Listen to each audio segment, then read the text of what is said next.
جو آیت تلاوت کی ہے اس میں اللہ تبارک و تعالیٰ نے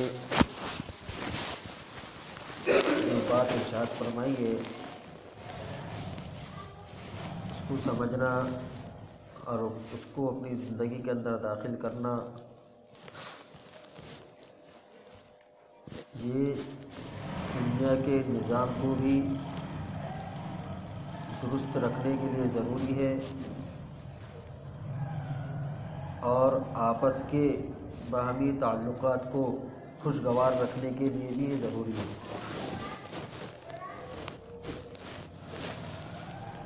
اب کیسے ضروری ہے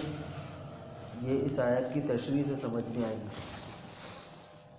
کہ اس آیت میں اللہ تبارک و تعالیٰ نے کیا ارشاد فرمایا ہے۔ اس آیت میں اللہ تبارک و تعالیٰ کا ارشاد ہے یا ایھا الذین آمنوا علیکم انفسکم لا یضرکم من ضل اذا اہتدیتم۔ اللہ کا ارشاد ہے کہ ایمان والو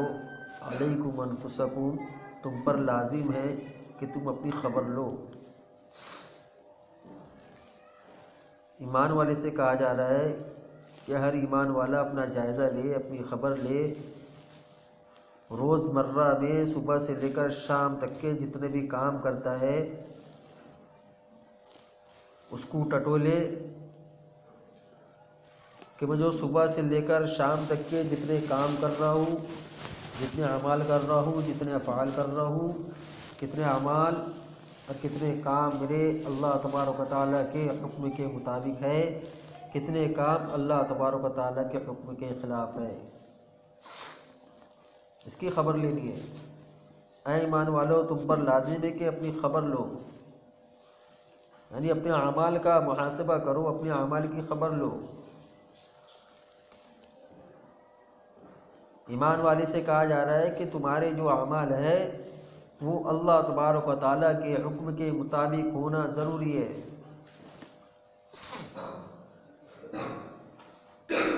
دنیاوی کام، کاروبار کر رہے ہیں، تجارت کر رہے ہیں، میاں بیوی آپس میں زندگی گزار رہے ہیں، باپ بیٹا آپس میں زندگی گزار رہا ہے، ماں بیٹا آپس میں زندگی گزار رہا ہے، پڑوسی کے ساتھ زندگی گزار رہا ہے، محلے اور معاشرے کے لوگ باہمی ایک دوسرے سے معاملات کر رہے ہیں، تو یہ سارے معاملات ہمارے اللہ تبارک و تعالیٰ کے حکم کے مطابق ہونا ضروری ہے۔ اللہ تبارک و تعالیٰ نے جو عبادتیں ہم پر فرض کی ہے، نماز ہے، روزہ ہے، حج ہے، زکوٰۃ ہے، یہ سارے اعمال بھی اللہ تبارک و تعالیٰ کے حکم کے مطابق ادا کرنا ضروری ہے۔ ان ساری چیزوں کی خبر لینے کے لیے کہا جا رہا ہے، کیونکہ اللہ تبارک و تعالیٰ نے انسان کو محض ایسے ہی پیدا نہیں کیا ہے کہ دنیا کے اندر جاؤ اپنی مرضی کے مطابق زندگی گزار لو، نفس میں جن چیزوں کے تقاضے پیدا ہو رہے ہیں اس کو پورا کر لو، موت آئے مر جاؤ، اس کے لیے نہیں بھیجا گیا ہے۔ افحسبتم انما خلقناکم عبثا وانکم الینا لا ترجعون، کیا تم یہ گمان کرتے ہو کہ تمہیں یوں ہی پیدا کر دیا گیا ہے، کہ تمہیں یوں ہی فضول پیدا کیا گیا ہے؟ وانکم الینا لا ترجعون، اور کیا تم یہ گمان کرتے ہو کہ تم کو ہماری طرف لوٹ کر نہیں آنا ہے؟ تو دنیا میں اللہ تبارک و تعالیٰ نے جو بھیجا ہے وہ کچھ کام کرنے کے لیے بھیجا ہے، اپنی ساری مرضی کو، ساری خواہشات کو، اپنے سارے ارمانوں کو اللہ کے حکم کا پابند بنانا ہے، اس طریقے سے زندگی گزارنی ہے۔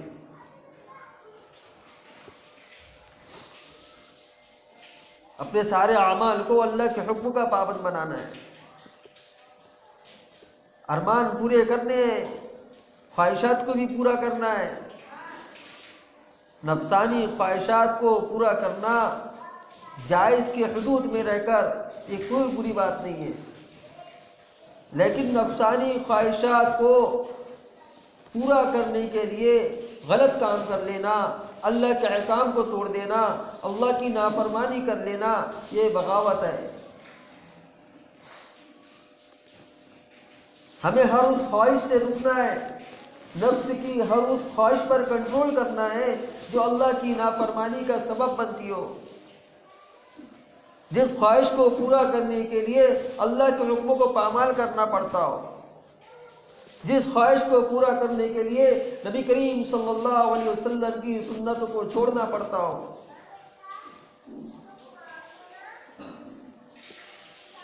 اسی کے لیے کہا جا رہا ہے۔ تو یہ ساری چیزیں ہماری زندگی کے اندر کب داخل ہوں گی؟ جب انسان اپنی خبر لے گا۔ اگر انسان یہ سمجھ لے کہ میں نے تو کلمہ پڑھ لیا ہے، لا الہ الا اللہ محمد رسول اللہ صلی اللہ علیہ وسلم میں نے پڑھا ہے، میں مسلمان ہوں، میرا نام مسلمان ہے، میں مسلمان کے گھر میں پیدا ہوا ہوں، لہذا مجھے کسی چیز کی کوئی خبر لینے کی ضرورت نہیں ہے، صبح جیسی گزارنا ہے گزار دے، دوپہر جیسی گزارنا ہے گزار دے، شام جیسی گزارنا ہے گزار دے، رات جیسی گزارنا ہے گزار دے، اللہ کے حکموں کا کوئی خیال نہ ہو، نبی کے طریقے کا کوئی خیال نہ ہو، دین کے ساتھ زندگی گزارنے کا کوئی خیال نہ ہو۔ اگر اس طریقے سے زندگی گزارنا شروع کر دے، اپنی خبر نہ لے، اپنا محاسبہ نہ کرے، اپنا جائزہ نہ لے، تو پھر یہ انسان کی زندگی جانور سے بھی بدتر ہو جاتی ہے۔ اولئک کالانعام بل هم اضل۔ قرآن کریم نے اللہ کے حکموں کے ساتھ روگردانی کرنے والوں کو، اللہ کے حکم کے ساتھ نافرمانی کرنے والوں کو فرمایا اولئک کالانعام، یہ لوگ چوپائے کی طرح ہے، بل هم اضل، بلکہ اس سے بھی زیادہ گھٹیا ہے۔ ہمیں جو سنتے رہتے ہیں کہ انسان اشرف المخلوقات ہے، انسان اشرف المخلوقات ہے، تو انسان کے اشرف ہونے کے لیے کچھ کام ہے۔ انسان اشرف کس وقت ہوگا؟ علی الاطلاق انسان اشرف المخلوقات نہیں ہے، علی الاطلاق انسان ساری مخلوقات سے افضل نہیں ہے،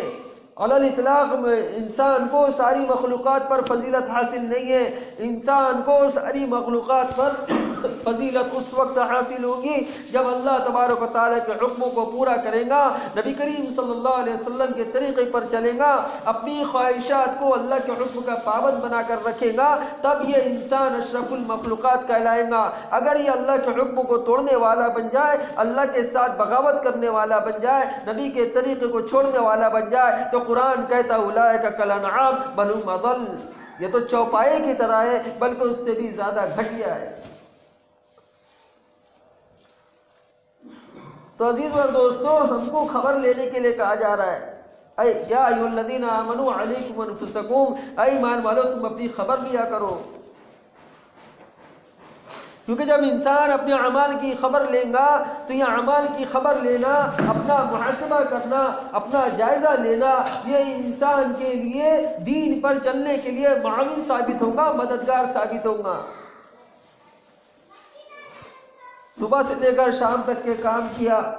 رات کو بیٹھا اپنی خبر لینے لگا، اپنا محاسبہ کرنے لگا، تو اس کو اس بات کا احساس رہے گا کہ صبح سے لے کر شام تک کی جو وقت اوقات میں نے گزارے ہیں اس میں اتنے کام اللہ کے حکم کے مطابق ہوئے ہیں، اور اتنے کام اللہ کے حکم سے اتنے کاموں میں اللہ کے حکم کی نافرمانی ہوئی ہے۔ اور محاسبہ لے کرنا چھوڑ دے، اپنے اعمال کی خبر گیری کرنا چھوڑ دے، تو ایک وقت ایسا آتا ہے کہ گناہ کرتے کرتے احساس گناہ ختم ہو جاتا ہے، انسان کو خبر بھی نہیں ہوتی کہ اس نے کتنے کام دنیا کے اندر صبح سے لے کر شام تک کے اللہ کے حکم کے خلاف کیے، نبی کے طریقوں کو چھوڑا ہے۔ آج دیکھ لیں ہمارا یہی حال ہے، ہم اپنی خبر نہیں لیتے، اپنے اعمال کا محاسبہ نہیں کرتے، صبح سے لے کر شام تک کے کتنے اعمال ایسے ہم سے سرزد ہوتے ہیں جو اللہ کی ناراضگی کا ذریعہ بنتے ہیں، چاہے وہ عبادات میں ہو، چاہے معاملات میں ہو، چاہے ماں باپ کے ساتھ سلوک کا ہو، چاہے بیوی کے ساتھ سلوک والا معاملہ ہو، چاہے پڑوسی کے ساتھ سلوک والا معاملہ ہو، چاہے لین دین کا معاملہ ہو، یہ سارے معاملات پر ہم ایک دن غور کر کے دیکھیں، ہمیں معلوم ہوگا کہ ہم نے اپنی غفلت سے، لاپرواہی سے، سستی اور کاہلی سے اپنے اوپر گناہوں کا بوجھ لاد لیا ہے، اور ہم کو احساس بھی نہیں ہو رہا ہے کہ ہم نے اپنے اوپر گناہوں کا بوجھ لادا ہوا ہے، احساس سے گناہ ختم ہو جاتے ہیں۔ اور یاد رکھیے گناہ کا احساس ختم ہو جانا یہ بڑا خطرناک ہے۔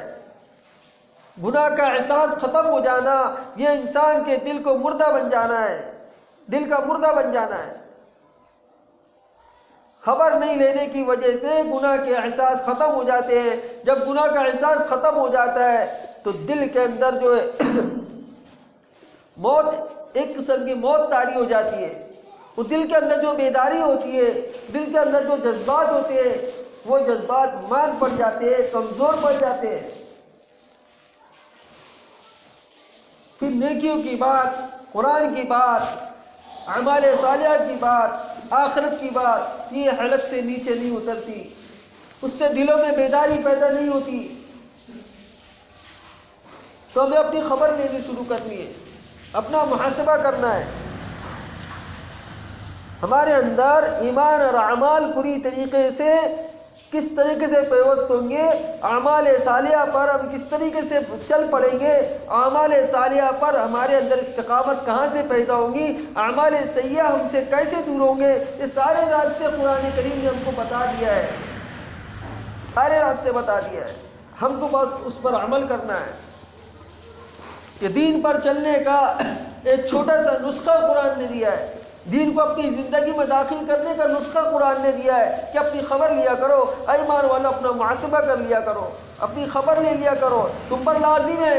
لازم ہے۔ ایسا نہیں کہ خبر لیا نہیں لیا، تم پر لازم ہے کہ تم اپنے اعمال کی خبر لو۔ یعنی جو بھی کام تم کرنا چاہ رہے ہو اس کام کو کرنے کے پہلے معلوم کر لو مجھے یہ کام کرنا چاہیے یا نہ کرنا چاہیے۔ اور اگر کوئی عمل ایسا سرزد ہو جائے، ایسا عمل تم کر بیٹھو، تو پھر اپنے اس کے بارے میں معلوم کرو کہ میں نے یہ عمل کیا تھا، یہ عمل مجھے کرنا چاہیے تھا یا نہیں کرنا چاہیے تھا۔ اگر کر لیا ہے تو اس پر توبہ استغفار کرنا ہے، اس لیے خبر لینے کے لیے کہا جا رہا ہے۔ ہم سے یہ ہوتا نہیں ہے، اپنے اعمال کی خبر لینا یہ ہم سے نہیں ہوتا۔ ہم سے ایک کام ضرور ہوتا ہے، دوسروں کے عیبوں کو تلاش کرنا۔ امت کا کام یہ تھا اپنے اعمال کا محاسبہ کرتی، امت کا کام یہ تھا اپنے اعمال کی خبر لیتی، امت کا کام یہ تھا اپنے اندر سے اعمال سیئہ کو ختم کر کے اعمال حسنات، اعمال صالحہ اپنے اندر داخل کرنے کی کوشش کرتی۔ لیکن امت نے اس کام کو چھوڑ کر ایک کام پکڑ رکھا ہے، ایک کام کو بڑی مضبوطی سے تھاما ہوا ہے، اور وہ کام یہ ہے دوسروں کے اندر عیب نکالنا۔ آج ہماری بربادی اور دین سے دوری کا سب سے بڑا سبب یہ ہے کہ ہم اپنا محاسبہ کرنا چھوڑ کر دوسروں کے اس میں لگے ہوئے ہیں، دوسروں کے عیبوں کو تلاش کر رہے، دوسروں کی برائیوں کو تلاش کر رہے۔ فلاں شخص کے اندر کون سا عیب ہے، فلاں شخص کے اندر یہ عیب ہے، فلاں شخص کے اندر یہ برائی ہے، فلاں شخص اس طریقے سے گالی گلوچ کرتا ہے۔ اور ہمارا محال اور معاشرہ ایسا بن چکا ہے کہ ہم نے اپنا ایک مشن بنایا ہوا ہے کہ دوسروں کے اعمال کو معلوم کر کے، برائیوں کو معلوم کر کے اس کو مارکیٹ میں، بازاروں میں، چوکوں پر اچھالا جائے۔ ہمارے یہ کام دین سے دوری کے سبب بن رہے ہیں۔ دین سے دوری ہو رہی ہے وہ الگ، اور اس کے علاوہ جو دوسروں کے لیے ہمارے اندر نفرت پیدا ہو رہی ہے وہ الگ۔ ہمارے ایک بھائی کا کسی کو اگر عیب معلوم پڑ جائے کہ فلاں بھائی کے اندر یہ عیب ہے، فلاں بھائی یہ گناہ کے اندر مبتلا ہے، تو ہونا تو یہ چاہیے کہ جس بھائی کا عیب تمہیں معلوم پڑا ہے اس کے پاس جائے، اس کو تنہائی میں بلائے، تنہائی میں بلا کر اس کو بیٹھا کر نرمی سے، محبت سے، شفقت سے اس کو سمجھائے کہ بھائی یہ جو کام تم کر رہے ہو یہ گناہ کا کام ہے، یہ بری بات ہے، اس طریقے سے نہیں کرنا چاہیے، اس سے اللہ تعالیٰ ناراض ہوتا ہے، یہ کام سے اللہ کا غضب نازل ہوگا۔ اس طریقے سے تنہائی میں سمجھانے کے بجائے اگر کسی کا عیب ہم کو معلوم ہو جائے تو ہم اس کو پوشیدہ رکھنے کے بجائے بازاروں میں بتلاتے، چوکوں پر بتلاتے، چوکوں اور بازاروں کے علاوہ جو 5 وقتہ نماز پڑھنے کے لیے مسجد میں آتے ہیں، کچھ اوقات باقی ہوتے ہیں نماز کھڑے ہونے کو، تو وہ وقت بھی ہم غنیمت جان کر اس وقت میں بھی اگر کوئی بھائی سے اگر ملاقات ہو جا رہی ہے، کھڑے ہو جاتے ہیں وضو خانے کے پاس کنارے پہ بیٹھ جاتے ہیں۔ اب بیٹھ کر ہماری جو گفتگو ہوتی ہے بجائے اللہ اللہ کرنے کے، اللہ کو یاد کرنے کے، ہماری گفتگو کا آغاز، ملنے کا آغاز مسجد کے اندر، اللہ کے گھر کے اندر اس انداز سے ہوتا ہے کہ بھائی آج مجھے معلوم پڑا فلاں شخص نے یہ گناہ کیا ہے، فلاں شخص کے اندر یہ برائی ہے۔ ذرا سوچیں کہ ہم نے کون کون سی جگہ کے تقدس کو پامال کیا ہے۔ بعض لوگوں کو دیکھا تسبیحات پڑھ رہے ہیں، تسبیح ہاتھ میں موجود ہے، سبحان اللہ الحمدللہ الحمدللہ پڑھے جا رہے ہیں، بڑا اچھا کام کر رہے ہیں، اللہ کا ذکر کر رہے ہیں۔ اللہ تبارک و تعالیٰ کا حکم ہے وَاذْكُرُوا اللَّهَ ذِكْرًا كَثِيرًا، کثرت سے اللہ تعالیٰ کا ذکر کیا کرو۔ لیکن اس تقدس، اس مقدس کام کو، اس عظیم کام کو، اس اللہ کے ذکر کو، اس کی حلاوت کو، اس کی چاشنی کو ہم کیسے ختم کر دیتے؟ وہ اس طریقے سے ختم کر دیتے، صاحب تسبیح پڑھتے ہوئے بیٹھے ہوئے کوئی شخص آ گیا، فلاں شخص کے اندر یہ برائی ہے، فلاں شخص کے اندر یہ برائی ہے، وہ ایک برائی بتلاتا ہے، تسبیح پڑھنے والے صاحب اس شخص کی 10 برائی بتلا دیتے ہیں۔ عزیزو دوستو، آپ لوگوں کو میری بات اگرچہ بری لگ رہی ہو، لیکن جو ذرا سوچے کہ ہم لوگ کہاں جا رہے ہیں، یہ امت کہاں جا رہی ہے؟ ہم یہ سمجھ رہے ہیں کہ ہم 5 وقتہ نمازوں کا اہتمام کر کے ہم بہت اچھا کام کر رہے ہیں، ہم نے اس دین کے سارے عمل کو اپنا لیے ہے۔ اچھا سوچیں کہ اگر ہم نمازی بن گئے ہیں، ہمارے اندر دینداری آ گئی ہے، اب واقعی میں اللہ تبارک و تعالی ہم سے راضی ہو گیا ہے، تو پھر یہ عذاب کی شکل میں جو حکومت کی طرف سے ہم پر عذاب مسلط ہو رہا ہے، جو کفار و مشرکین کی طرف سے عذاب مسلط ہو رہا ہے، اگر سب کچھ اچھا ہے تو پھر یہ عذاب کیوں؟ ہمارے اندر سب اچھا ہے تو پھر یہ عذاب کیوں؟ یہ مصیبتیں کیوں؟ یہ پریشانیاں کیوں؟ حالات حاضرہ، موجودہ حالات ہم کو پکار کر کہہ رہے ہیں کچھ تو گڑبڑ ہے، کچھ تو گڑبڑ ہے۔ ہم نمازی ہیں لیکن پھر بھی کچھ تو گڑبڑ ہے،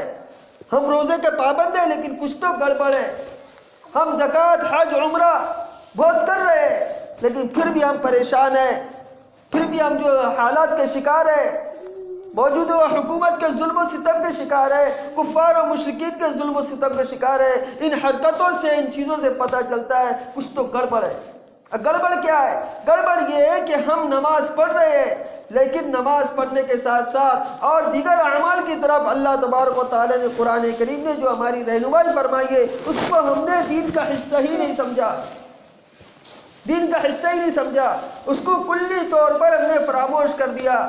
اور اس کو فراموش کرنے کی وجہ سے ایک نفرت کی آگ بھڑکی ہوئی ہے۔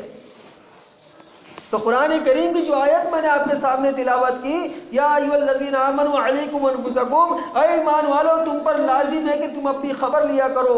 اپنا محاسبہ کیا کرو، صبح سے لے کر شام تک کے جب تم اپنے اعمال کا محاسبہ کرو گے تو گناہ کا احساس تمہارے اندر بیدار رہے گا، اور جب گناہ کا احساس بیدار رہے گا تو وہ احساس تمہیں مجبور کر دے گا گناہ چھوڑنے پر، وہ مجبور کر دے گا، تمہارا دل، تمہارے جذبات بار بار تمہیں پکار کر کہیں گے کہ نہیں یہ گناہ کو چھوڑ دے، نہیں یہ گناہ کو چھوڑ دے، یہ گناہ کو چھوڑ دے۔ لیکن ہم یہ کرنے کے بجائے اپنے بھائیوں کے عیب کو تلاش کر رہے ہیں، اپنے بھائیوں کے عیبوں کو جو بازاروں میں، مارکیٹوں میں اچھال رہے ہیں۔ کسی شخص کا کوئی گناہ ہمیں معلوم پڑ جاتا ہے تو ہم اپنا ایک فریضہ سمجھتے ہیں کہ اس کو 10 لوگوں کو بتانا چاہیے۔ جب تک کہ ہم 10 لوگوں کو نہیں بتائیں گے ہمارا کھانا ہضم نہیں ہوگا، بے چینی اور بے قراری کا جو عالم ہے وہ ختم نہیں ہوگا، یہ چیز بربادی کا سبب بن رہی ہے۔ اچھا اب دیکھیں کہ ہماری ان حرکتوں سے نقصان کیا ہو رہا ہے۔ ہماری ان حرکتوں سے جو اتفاق اور اتحاد کی جو فضا ہے وہ ساری خراب ہو چکی ہے۔ جو امت کے اندر محلہ اور معاشرے میں، محلے میں جو محبت ہونا چاہیے تھی، جو میل ملاپ ہونا چاہیے تھا، جو بھائی چارہ ہونا چاہیے تھا، وہ سارا ختم ہو گیا ہے۔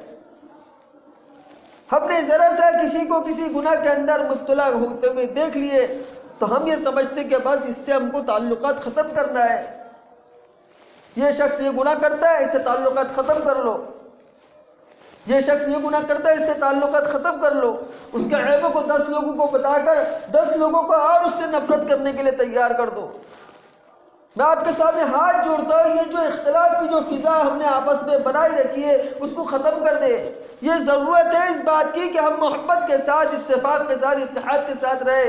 آج یہ موجودہ حالات اللہ تبارک و تعالیٰ کی طرف سے لائے ہوئے، اور اس لیے لائے ہوئے کہ ہم جو ہے ایک پلیٹ فارم پر اتفاق، اتحاد اور محبت کے ساتھ رہنے والے بن جائیں۔ دوسروں کے اندر عیب ہے، دوسرے بھائی کے اندر کوئی برائی ہے تو اس کو بیمار سمجھ کے اس کی اصلاح کی کوشش کرے، اس کو بازاروں میں نہ اچھالے، اس کو ذلیل نہ کرے۔ اللہ تبارک و تعالیٰ نے اس کے عیب کو چھپا کر اس کو بچائے رکھا ہے۔ تم کون ہو تو اس کو ذلیل کرنے والے؟ چاہے وہ شرابی ہو، چاہے کبابی ہو، کوئی بھی ہو، زناکاری کرنے والا کیوں، زناکاری کے اندر مبتلا کیوں نہ ہو، چوری ڈکیٹی کرنے والا کیوں نہ ہو، ہم کو محلے میں، معاشرے میں اتفاق، اتحاد اور محبت کی فضا بنانی ہے۔ اسی سے اصلاح کی طرف قدم بڑھے گا۔ اگر ہم ہر گنہگار سے نفرت کرنے لگ جائیں گے، ہر گنہگار سے نفرت کر کے اس کو چھوڑ دیں گے، ماحول اور معاشرے کے اندر بربادی پیدا ہوگی، ماحول اور معاشرہ خراب ہوگا۔ آج لوگ بولتے ہیں کہ مسلمانوں کے درمیان جو اتفاق نہیں ہے، اس کی وجہ یہ ہے کہ مسلک کے اختلاف کی وجہ سے آپس میں ایک دوسرے سے نفرت کرتے ہیں، حالانکہ حقیقت اس کی نہیں ہے، ایسی نہیں ہے۔ جو لوگ اس قسم کی بات کرتے ہیں کہ امت کے اندر تو مسلک کے اختلافات کو بیان کرنے کی وجہ سے ہوا ہے، میں سمجھتا ہوں وہ ماحول اور معاشرے کا جائزہ نہیں لیتے۔ بد کرداری کی وجہ سے، بد اخلاقی کی وجہ سے ہمارے آپس کے اندر جو توڑ پیدا ہوا ہے۔ کوئی دوسرے مسلک کا آدمی ہے، ہم اس سے بات کرنے کو تیار نہیں، کوئی دوسرے مسلک کا آدمی، ہم اس کو سلام کرنے کو تیار نہیں۔ یہ اختلافات جو مسالک کے چلے آ رہے ہیں، یہ ابھی کے نہیں ہے، یہ صحابہ کرام رضوان اللہ تعالیٰ علیہم اجمعین کے دور سے شروع ہوئے۔ اختلافات کی بنیاد ایسی پڑی کہ حضور اقدس صلی اللہ علیہ وسلم نے کوئی بات ارشاد فرمائی، آپ صلی اللہ علیہ وسلم کے جن صحابہ کرام نے وہ بات آپ سے سن لی، اس پر عمل کرنے لگ گئے، اور پھر وہ انہوں نے کوئی جہاد کے لیے نکل گیا، کوئی کسی اور تبلیغ کے لیے نکل گیا، دعوت کے کام کے لیے نکل گئے، پھر آپ صلی اللہ علیہ وسلم سے ان صحابیوں کی ملاقات نہیں ہوئی، اور پھر بعد میں جو حکم آپ صلی اللہ علیہ وسلم نے پہلے دیا تھا، جو پہلے صحابیوں نے سنا تھا، وہ حکم منسوخ ہو کر پھر بعد میں دوسرا حکم اللہ کے نبی صلی اللہ علیہ وسلم نے دے دیا کہ اب اس طریقے سے کیا کرو۔ تو وہ صحابہ کرام جو دوسرے تھے، جنہوں نے سنے تھے، انہوں نے پہلی والی بات نہیں سنی تھی، آخری والی بات سنی تھی، انہوں نے اس پر عمل کر لیا، اور جو پہلے صحابہ کرام تھے انہوں نے آپ صلی اللہ علیہ وسلم کی پہلی والی باتوں کو پھیلا دیا۔ تو صحابہ کرام کے دور میں بھی اختلاف ہوا، بعض صحابہ کرام جو ہے ہاتھ اٹھا کر رفع یدین کرتے تھے، بعض صحابہ کرام نہیں کیا کرتے تھے۔ حدیث کو پڑھیے، قرآن و سنت کو پڑھیے، علماء کی صحبت میں رہ کر دیکھیے، اختلافات یہ پہلے بھی تھے، لیکن صحابہ کرام رضوان اللہ تعالی علیہم اجمعین کی محبت کا عالم یہ تھا کہ ایک دوسرے سے اپنی جان سے زیادہ محبت کیا کرتے تھے۔ تو یہ اختلافات مسلک کی وجہ سے نہیں ہے، ہماری بدکرداری کی وجہ سے ہے۔ ہم دوسرے مسلک کے آدمی کو سلام کرنے کو تیار نہیں، دوسرے مسلک کے آدمی کو مسلمان سمجھنے کو تیار نہیں، حالانکہ یہ ایک دعوت کا، تبلیغ کا اور امت مسلمہ کا یہ مزاج نہیں ہونا چاہیے۔ یہ مزاج ہمیں برباد کر رہا ہے، یہ مزاج سے نفرتیں پیدا ہو رہی ہے۔ ہمیں آج بالکل طے کر کے اٹھنا ہے کہ ہم کو ماحول اور معاشرہ بنانا ہے۔ کوئی کسی بھائی سے اگر ہمارے لیے اس نے کوئی بدکرداری کا کام کیا ہے، ہمارے ساتھ بدکرداری والا معاملہ کیا ہے، تو ابھی طے جو آیت تلاوت کی ہے اس میں اللہ تبارک و تعالیٰ نے جو بات ارشاد فرمائی ہے اس کو سمجھنا اور اس کو اپنی زندگی کے اندر داخل کرنا، یہ دنیا کے نظام کو بھی درست رکھنے کے لیے ضروری ہے، اور آپس کے باہمی تعلقات کو خوشگوار رکھنے کے لیے بھی یہ ضروری ہے۔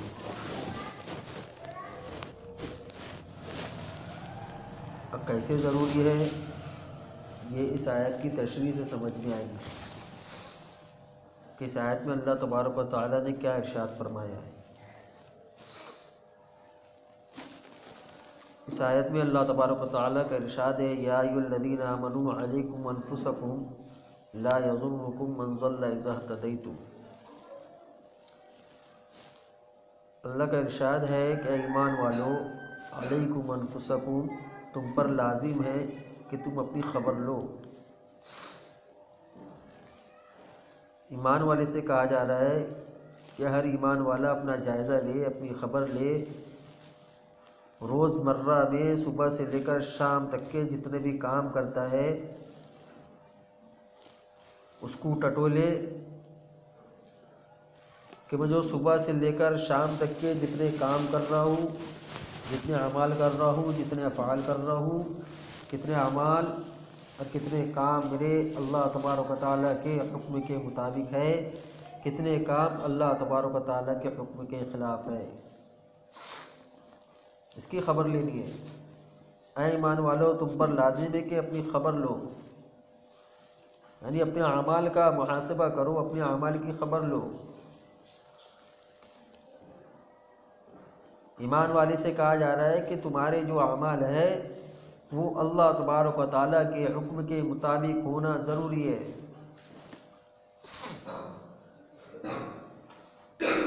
دنیاوی کام، کاروبار کر رہے ہیں، تجارت کر رہے ہیں،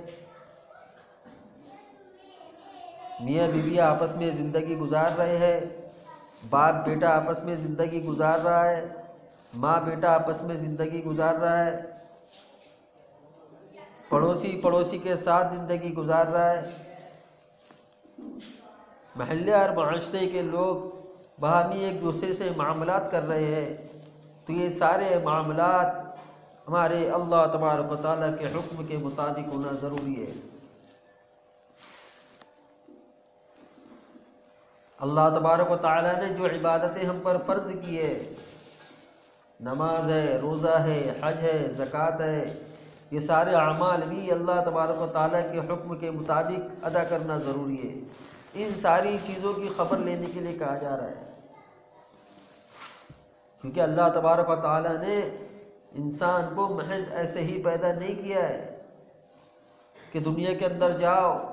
اپنی مرضی کے مطابق زندگی گزار لو، نفس میں جن چیزوں کے تقاضے پیدا ہو رہے ہیں اس کو پورا کر لو، موت آئے مر جاؤ،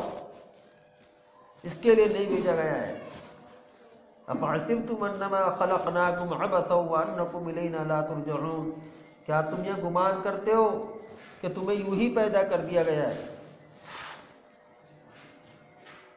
کہ تمہیں یوں ہی فضول پیدا کیا گیا ہے؟ وَأَنَّكُمْ إِلَيْنَا لَا تُرْجَعُونَ، کیا تم یہ گمان کرتے ہو کہ تم کو ہماری طرف لوٹ کر نہیں آنا ہے؟ تو دنیا میں اللہ تبارک و تعالیٰ نے جو بھیجا ہے وہ کچھ کام کرنے کے لیے بھیجا ہے، اپنی ساری مرضی کو، ساری خواہشات کو، اپنے سارے ارمانوں کو اللہ کے حکم کا پابند بنانا ہے، اس طریقے سے زندگی گزارنی ہے۔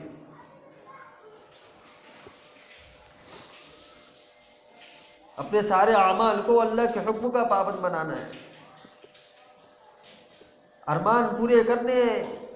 خواہشات کو بھی پورا کرنا ہے۔ نفسانی خواہشات کو پورا کرنا جائز کے حدود میں رہ کر یہ کوئی بری بات نہیں ہے، لیکن نفسانی خواہشات کو پورا کرنے کے لیے غلط کام کر لینا، اللہ کے احکام کو توڑ دینا، اللہ کی نافرمانی کر لینا، یہ بغاوت ہے۔ ہمیں ہر اس خواہش سے رکنا ہے، نفس کی ہر اس خواہش پر کنٹرول کرنا ہے جو اللہ کی نافرمانی کا سبب بنتی ہو، جس خواہش کو پورا کرنے کے لیے اللہ کے حکموں کو پامال کرنا پڑتا ہو، جس خواہش کو پورا کرنے کے لیے نبی کریم صلی اللہ علیہ وسلم کی سنتوں کو چھوڑنا پڑتا ہو۔